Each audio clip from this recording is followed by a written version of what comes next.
nearly 2 decades, the family of Macon pastor Michael Glover waited for an arrest or even a suspect in his murder. This week, they got both. Kayla Solomon talked with the family and found out how a Bibb County Sheriff's Office investigator was able to put the case to rest.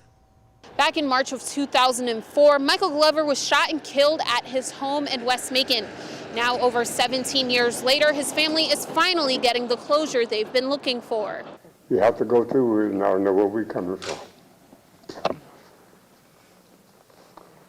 Yep, you have to go through with it.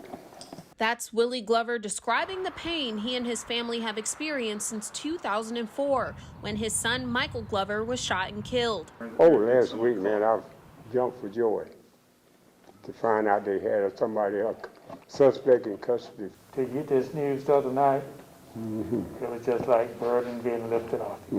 Glover and Ricardo Glover, Michael's uncle, say although they now know the suspect, they still have questions as to why. I just couldn't understand why, why that would happen.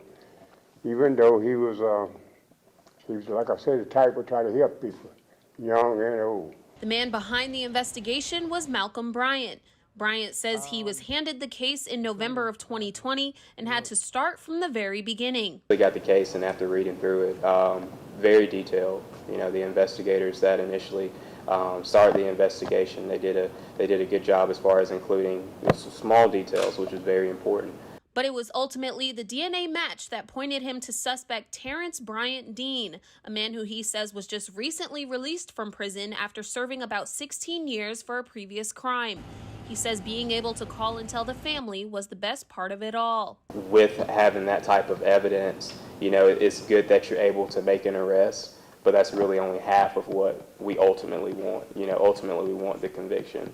Bryant says at this time they do not know if the suspect had a relationship with Glover and what that relationship was. Reporting in Macon, Kayla Solomon, 13 WMAZ News.